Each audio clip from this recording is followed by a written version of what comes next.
네, 안녕하세요. 메이크업 아티스트 함경식입니다. 안녕하세요. 화장품 연구원 화연입니다. 네, 반갑습니다. 진짜 오랜만에 네, 오랜만에 봬요. 거의 반년, 1년? 그랬나? 네. 네, 저희 예전에 같이 프로그램을 했었거든요. 근데 그때 그 화장품 연구원 화연 선생님이라고 저희가 많이 불렀어요. 그래서 같이 그때 화장품에 대한 저도 지식도 많이 듣고 좀 도움이 많이 됐었는데, 마침 또 요즘에 그 성분에 대한 이슈가 항상 늘 많잖아요. 맞아요. 근데 요즘에 그거에 대한 궁금해 하시는 게 구독자분들이 너무 많으셔가지고 제가 한번 질문을 받아봤어요. 근데 정말 생각지도 못한 질문도 많이 받고 네. 재밌는 질문도 많이 받아서 오늘 특별히 스페셜 게스트로 선생님을 모셨습니다. 여러분들이 평소에 궁금해했던 것들 오늘 좀 많이 해결할 수 있는 그런 시간이 될 것 같으니까요. 영상이 좀 길더라도 끝까지 참고하셔서 좋은 화장품 고르는 그런 기회가 됐으면 좋겠습니다. 그럼 좀 원초적인 질문부터 좀 해볼게요. EWG가 뭐예요? EWG가 사실은 환경단체예요. 그렇죠. 네, 환경단체로 Environmental Working Group이라는 미국 환경단체인데, 여기서 화학 물질에 대해서 천연물에 대해서 등급을 하나하나씩 매기기를 시작했어요. 근데 그게 사실은 화장품에 적용하기에는 조금 어폐가 있는 부분이 없잖아 있는 게, 화장품 단체가 아니고 환경단체다 보니까는 환경오염이 되는 물질도 EWG 옐로우라든지 레드를 줘버리고, 또 아예 그냥 논문 자료나 이거에 대한 유해성 자료가 없는 경우에는 무등급을 줘버려요. 그게 그러면은 그린 등급이 되는 거죠. 그게 보기에는 회색으로 뜨는데, 사실 회색을 보면은 옐로우나 레드보다는 훨씬 더 좋아 보인다는, 그렇지. 시각적으로 좋아 보인다는 그런 점이 있잖아요. 또 신성분을 등록을 할 때도 EWG 그 등급을 매길 때 EWG 단체가 요구하는 서류들만 몇 가지가 충족이 되면 바로 그린으로 등록이 된다고 하더라고요. 네. 그러면 저도 이제 들은 이야기인 건데, EWG가 어떻게 보면 이제 민간단체인 거죠? 비영리 단체. 비영리단체인데 이제 그게 예를 들자면 이제 화장품을 전문으로 하는 기관은 아닌 거고, 네. 환경단체에서 하다 보니까 이게 성분이라는 게 약간 애매모호한 경우도 있다고 저도 많이 들었거든요. 그게 맞는 거죠, 그러면? 네, 맞아요. 이게 원래는 위해도 평가라고 해서 한국에서는 배합 한도라든지 이 제품이 한 몇 % 이상 정도 사용하면 위험하다 이런 거를 평가할 때 정말 세세하게 평가를 해요. 거기서 쓰는 용어들 알아야 되는 거 그냥 두 가지만 짚고 넘어가면 유해도랑 위해도가 있어요. 근데 이거를 되게 쉬운 예로 상어를 들어서 많이 표현을 하는데, 상어를 만나면 어떻게 되죠? 위험하죠. 죽죠, 거의. 그렇죠. 네. 네. 진짜 살면 다행인데, 그런 경우 상어는 유해도가 굉장히 높다고 할 수 있는 거예요. 위험도가 아니라 네, 유해도. 유해도가 네, 높다. 유해성이 네. 높다, 유해도가 네. 높다 이렇게 네. 표현을 하는데, 사실 상어를 만날 확률이 거의 없죠. 그렇죠. 그런 방면에서 봤을 때는 위해도가 굉장히 낮은 거예요. 아. 근데 EWG 등급을 평가를 할 때는 위해도를 평가한다기보다는 유해도를 기반으로 등급을 매기는 경우가 보통이고, 그러다 보면은 사실은 화장품은 겉에 바르는 제품인데 섭취를 했을 때 위험한 성분, 그렇죠. 아니면 투여를 했을 때 위험한 성분, 그런 게 전혀 가려지지가 않고 다 레드든 옐로우든 그렇게 표현이 되는 거예요. 아, 그럼 예를 들자면 이 아이는 얼굴에 바르는 걸로는 크게 해가 되지는 않는데, 만약에 마셨거나 투여를 했을 때는 크게 위험할 수 있는 성분들도 있다는 거잖아요. 네. 그렇죠. 그런 성분들도 실제로 화장품에 썼을 때는 크게 이상은 있는 건 아닌 거고요. 네. 정말 이상이 있을 거다 하는 거는 식약처에서 배합 한도를 엄격하게 규정을 해요. 식약처에서 배합 한도를 규정을 할 때는 한 번 발라서 문제가 되는 정도의 배합 한도를 정하는 게 아니고, 이 제품을 평생 발랐다, 그렇죠. 아니면 정말 시도 때도 없이 발랐다, 이런 것까지 다 감안을 했을 때에 정말 엄격하게 줄여서 배합 한도를 정하는 거기 때문에, 일단 식약처가 바보 단체가 아니잖아요. 그럼요. 네. 저보다 똑똑한 사람들이 한참 많은 단체인데, 그런 단체에서 이렇게 허술하게 화장품을 관리를 하고 있지가 않아요. 그렇죠. 그러면 일단은 좀 궁금한 게, 일단 EWG에 대해서는 알고 등급에 대해서는 알았는데, 이게 예를 들자면 나라마다 기준이 좀 다르죠. EWG 등급은 나라마다 다르진 않고 네. 미국 그 기준을 따라요. 미국 기준을 따르는 거고, 이제 제가 이제 느낀 건 어떤 경우가 있었냐면, 유럽에서 되게 오랜 역사를 갖고 있고 되게 사람들이 거의 몇십 년 동안 사랑받는 되게 화장품이 우리나라에 들어오면 되게 성분이 안 좋은 것처럼 인식을 하는 경우가 많잖아요. 흔히 얘기해서 화해 어플이라는 데 가보면 되게 막 그 위험 성분 막 이렇게 막 뜨는 거 많이 봤거든요. 근데 반대로 우리나라 제품이 우리나라에서는 등급이 되게 좋은데 해외에 나가면 또 안 되는 경우도 있더라고요. 성분이 안 좋다고 인식하는 경우도. 그건 이제 나라마다의 기준이 조금씩 달라서 그런 거죠. 나라마다의 기준도 다르고 저희가 오히려 미국이 EWG 등급을 그렇게 신뢰하지 않아요, 화장품에서. 그건 오히려 우리나라가 더 신뢰를 하는 편인데 그렇기 때문에 우리나라의 경우는 EWG 등급을 기반으로 좀 나오는 제품들이 요새는 많고 또 외부에서는 뭐 나라마다 다르겠죠. 또 나라마다 중요하다고 생각하는 기준들이 다르기 때문에 그런 거는 다를 수 있어요. SLS라고 좀 전 세계적으로 위험하다고 생각하는 자극이 있을 수 있다고 생각하는 계면활성제가 있는데 오히려 이거는 EWG 등급으로 보면은 그린에 속하거든요. 아 진짜요? 네. 아 근데 재밌는 얘기네요. 이게 저도 이제 느낀 게 뭐냐면 한 몇 년 됐을 거예요. 한 4, 5년 됐나요? EWG 이렇게 이슈가 된 게? 네. 그죠? 더 된 것 더 같아요. 됐나? 네. 하여튼 그게 어느 순간부터 화장품 성분에 대한 게 이슈가 되고 성분으로 화장품을 좋냐 나쁘냐를 그 좀 옳고 그름을 막 판단하는 시대가 어느 순간 돼버린 것 같아요. 이게 저도 거기서 안타까웠던 게 뭐냐면 이게 그 옳고 그르다는 기준이 너무 애매모호하게 잡아놓은 거에서 마치 여기에 맞지 않으면 넌 나쁜 애야가 돼버리는 경우가 되게 많더라고요. 맞아요. 그래서 요즘은 저도 화장품을 물론 좋아하는 사람이고 만들어도 봤던 사람인데 화장품을 만들 때 이 화장품이 필요한 꼭 성분이 있는데 예를 들자면 클렌징으로 비교를 하자면 클렌징에서는 이게 꼭 필요한 성분인 건데 얘가 하면 되면 아니야 너는 요즘에 기준에서 안 맞아가 돼버리는 경우도 있더라고요. 네. 근데 그러다 보니까 점점 클렌징 시장은 점점 약산성, 저자극에만 너무 포커스가 가고 성분이 유해한 건 조금 들어가면 안 되고 EWG 기준에 부합하면 안 되고 막 이렇게 점점 돼버리는 것 같다는 생각이 드는데 그냥 참 이게 어떻게 보면 좀 안타까운 경우라고 볼 수가 있는데 이런 경우도 있는 것 같아요. 요즘에 메이크업은 점점 롱라스팅, 워터프루프, 스웨프루프 막 이렇게 안 지워지는 메이크업이 대세고 오래 유지되는 메이크업이 대세인데 물론 그 화장품이 나쁘다는 건 아니지만 화장품을 결론은 클렌징을 깨끗하게 해야 피부가 건강해지는 거잖아요. 맞아요. 근데 중요한 건 이 규제 때문에 클렌징은 역은 점점 어떻게 보면 낮아진다고 보는 것 같거든요. 제가 듣기 때는.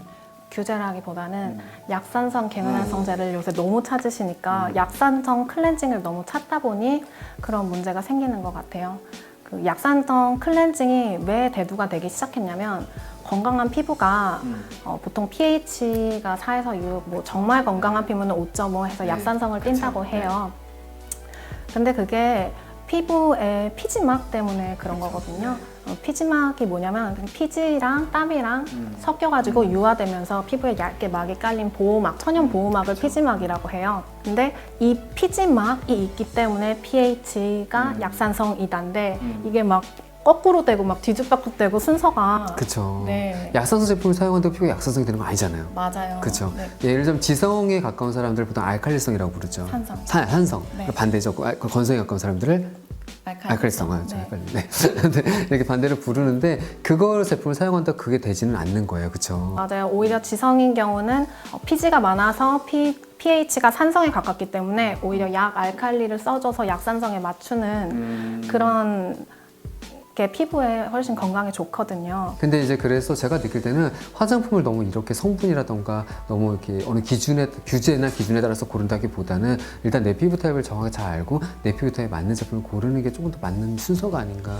맞죠? 맞습니다. 네, 그렇게 생각이 듭니다. 다음, 또 이것도 원론적인 이야기인 건데 흔히 얘기해서 뭐 미백 화장품, 무슨 주름 개선 화장품 이렇게 기능성 제품들이 요즘 진짜 거의 대부분 다 기능성이잖아요. 과연 이걸 쓰면 미백이 되는가? 이걸 쓰면 주름 개선이 되는가?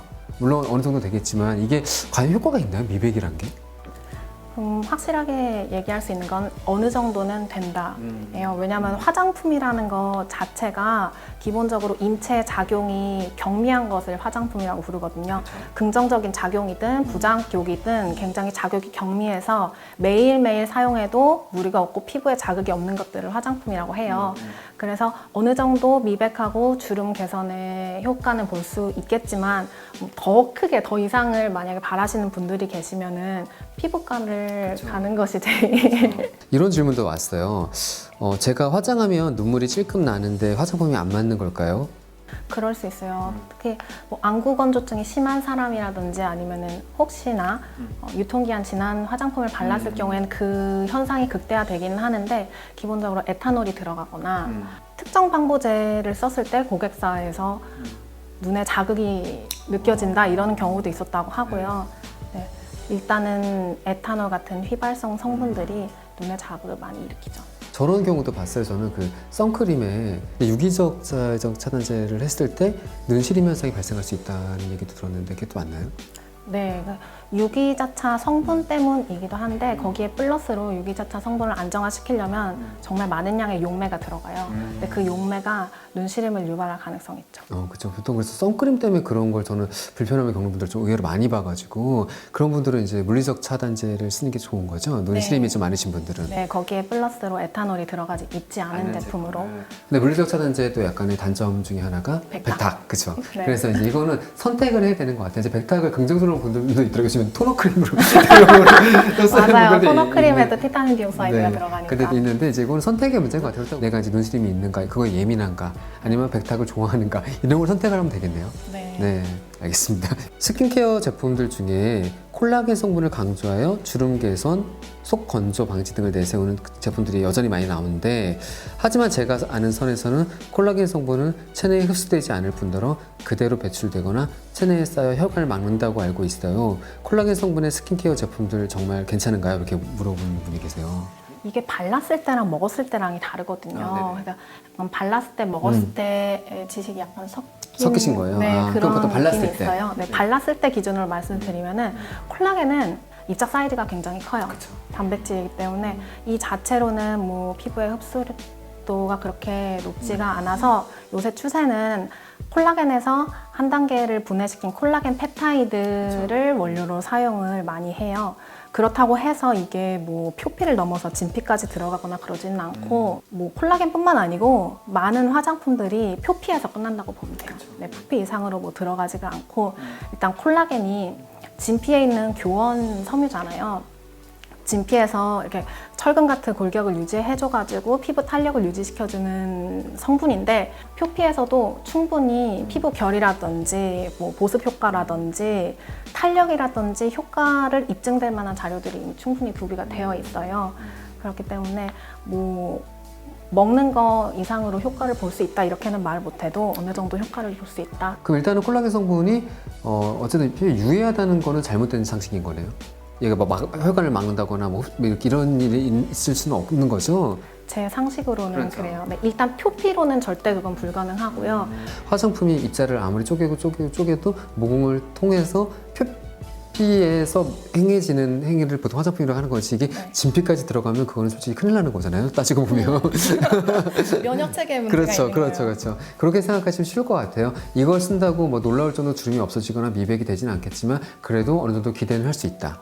그 정도의 그동안에 쌓인 자료 논문이라던가 일단 그런 게 많이 있다는 얘기는 거잖아요. 네, 맞습니다. 네, 알겠습니다. EWG 등급이 유행하고부터 사람들이 PEG 계면 활성제를 나쁜 성분으로 인식하고 있는데 정말 자극적인지 궁금합니다. PEG가 자극적이다라기보다는 PEG는 문제가 없어요. 근데 PEG를 합성하는 과정에서, 원료를 합성하는 과정에서 일사다이옥산이라는 발암 물질이 의도하지 않았는데 부산물로 생기는 거죠. 근데 이미 다 알고 있었어요. 식약처든 뭐 FDA든 다 알고 이 일사다이옥산이라는 성분의 허용 범위 분석해서 나왔을 때 걸리지 않는 허용 범위를 100ppm으로 딱 규제를 해놨어요. 근데 여태까지 이게 왜 이슈가 됐냐면 한번 PEG 성분에 있는 일사다이옥산이 발견됐다 하면서 언제 한번 이슈가 확 된 적이 있었어요. 어떠한 제품에. 근데 그 제품을 식약처가 가져와서 분석을 해봤는데 100ppm은커녕 뭐 10ppm, 20ppm 이 정도로밖에 나오지 않았던 거죠. 결론은 큰 문제는 아니었던 거네요. 네, 큰 문제가 아니었고. 네. 페녹시 에탄올 같은 방부제가 필요한가요? 필요하죠. 이게 없으면 화장품이 별로 안정화돼서 유지가 잘 안 된다는 이야기인 거죠.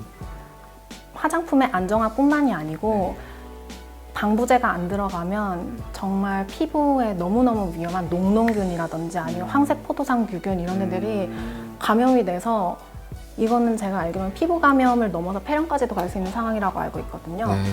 이럴 바에는 그렇죠. 어느 정도 필요한 안정화시키거나 유지시킬 수 있는 성분이 들어가는 게 맞다. 네, 그쵸? 맞습니다. 네. 그렇죠. 이거 개인적인 질문인데 한동안 또 유기농 화장품이 그렇게 이슈가 됐었어요. 제가 아는 분들 유기농 화장품 계시거든요. 아, 그래요? 네. 유기농 화장품은 어때요? 유기농 화장품의 기준은 그거예요.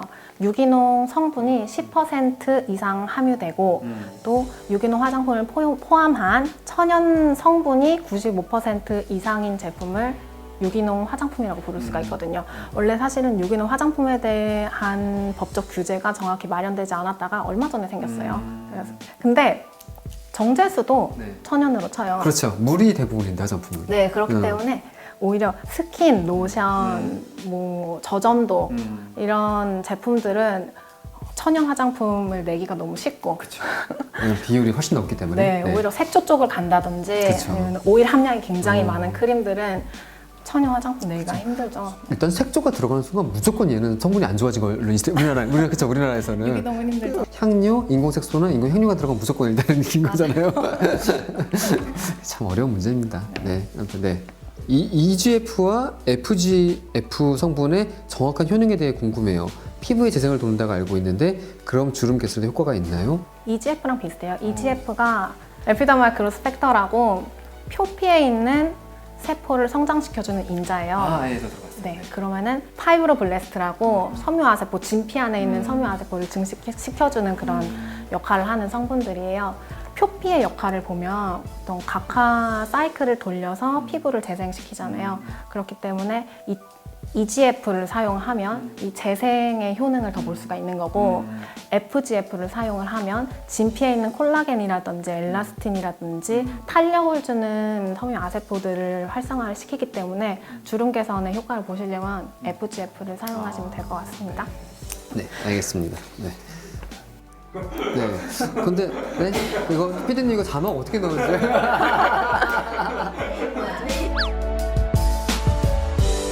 이건 또 되게 원초적인 질문 하나 왔는데 토너, 스킨, 세럼, 에센스 등등 기초 제품의 순서가 너무 헷갈려요. 토너랑 스킨이랑 또 같은 거 같은데 다르다고도 하고 이런 식이요. 바르는 순서도 궁금합니다. 이렇게 왔어요. 화장품 부르는 명칭. 아, 이거는 함쌤도 전문가 아니신가요? 그렇죠. 네, 그렇긴 한데 또 이제 네네. 연구원님이 또 선생님이 바라보는 입장이 좀 어떨까 궁금해서 또 질문을 드리는 거예요. 화장품 분류가 식약처에서 보면은 화장수 이 안에 토너, 스킨 다 포함되어 그렇죠. 있고요. 네, 네. 같은 거고요. 또 에센스랑 세럼 같은 거예요. 그렇죠. 네, 마케팅 차이죠. 사실 그쵸. 어떻게 보면은 어떻게 하면은 명칭을 좀 특이하게 해서 더 사람들 많이 관심을 끌 사게 할 수 있을 것인가, 것인가. 네. 네,에 대한 거고 순서는 토너, 화장수 다음에 네. 에센스를 바르는 순서로 가면 되죠. 정말 간단하게 생각하면은 점도가 낮은 물 같은 제형에서 점도가 높은 크림 같은 제형으로 순서대로 간다고 보시면 돼요. 맞습니다. 이제 여기서 정리를 하나 해드리자면 화장품이 굉장히 종류가 많아요. 말씀하신 것처럼 토너, 화장수 안에 토너, 스킨 다 들어가 있는데 솔직히 스킨이란 말은 우리나라에서만 쓰는 말이라고 하더라고요. 네. 스킨이란 말은 맞는 명칭은 아니고 맞는 명칭은 네, 토너나 로션 이게 맞는 건데 우리나라 사람들은 로션 하면 보통 에멀전을 생각하잖아요. 하얀 거. 네, 그렇죠. 근데 그게 아니라 실제로 로션이라는 명칭은 해외에서는 대부분 다 우리가 흔히 알고 있는 토너를 로션이라고 불러요. 그거를 좀 잘 이해하시는 게 좋을 것 같습니다. 그래서 물 같은 거 제품, 그러니까 토너든 뭐 로션이 됐든 하나 쓰시면 되고요. 근데 이거는 이제 점도라든가 또 사용법에 따라 조금씩 다른데 피부 타입에 맞는 거 하나 고르시면 되고 에센스나 세럼 중에서 하나, 그렇죠? 그리고 크림 하나. 이 정도 바르시는 게 아마 가장 좀 스마트하고 효과적인 그런 기초 케어 방법이 아닐까 싶습니다. 피부를 비롯한 건강 측면에서 좋지 않은 성분들을 대체할 수 있는 성분에 관한 연구는 왜 아직 활발하게 이루어지지 않는 건가요? 최근 화장품 성분을 분석하는 몇몇 영상들을 보면 충분히 더 나은 성분으로 좋은 화장품을 만들 수 있을 거라는 생각이 들었습니다. 그래서 이런 질문하신 거예요. 시중에 판매되는 화장품들의 성분 개선은 아직인 듯한데 그 이유를 알고 싶습니다. 화장품을 만들 때는 저희도 안전한 거를 쓰고 싶고 좋은 걸 쓰고 싶어서 썼는데 이게 갑자기 EWG 등급이 들어오면서 소비자들이 느끼는 좋은 성분이다, 나쁜 성분이다 라는 것이 전복이 된 거죠. 그렇죠. 그래서 저희 입장에서는 그래도 알고 있는 게 있고 정보가 있고 지식이 있으니까는 정말 안전하고 썼을 때 문제 없고 이런 걸 쓰고 싶은데 오히려 고객사나 BM에서는 EWG 등급에 맞는 제품을 만들어 달라고 오히려 역으로 계속 요청이 들어오는 거예요. 이거보다 더 좋은 성분이 있음에도 불구하고. 네. 네. 그런 것들 중에는 뭐 EWG를 충족을 안 한다든지 아니면 화해 20가지를 충족을 안 하기 때문에 그런 경우가 있는데 뭐 영상에서는 충분히 좋은 성분으로 제품을 만들 수 있는 것처럼 보이는데 시중에는 그게 아직 적용이 덜 된 것 같다. 근데 이거는 마음이 아프지만은 일단 영상에서 그렇게 떴으면은 수개월 내로 적용이 될 겁니다. 네, 어쩔 수 없어요. 저는 제가 또 들은 얘기 중에 하나가 화장품에 들어갈 수 있는 성분은 이미 다 나왔다. 더 이상 새로운 물질은 없다. 그죠? 신물질을 만들 네. 수는 없는데 이제 그 성분을 어떻게 배합하느냐의 차이다. 네, 어떻게 배합하느냐의 차이. 그리고 이제 기존에 지금 나온 성분들이 결코 이제 해가 되는 것도 없다. 맞아요. 맞죠? 데이터가 축적이 되면 그쵸. 될수록 좋은 거예요. 안전하고. 그렇죠. 근데 이거를 이제 결론 이제 기준이 바뀌었기 때문에 이제 이렇게 되는 거죠. 네. 그렇죠. 그 기준을 이제 이게 좋은 기준이면 다행인 건데 그게 100% 좋은 기준이 아닐 수도 있다는 이야기인 그리고 거죠. 이 기준을 맞추기 위해서 억지로 억지로. 신성분을 등록하고 맞아요. 무등급으로 네. 만들고 그린 등급으로 만들고 이러는 게 문제가 그런 것 되죠. 같습니다. 네.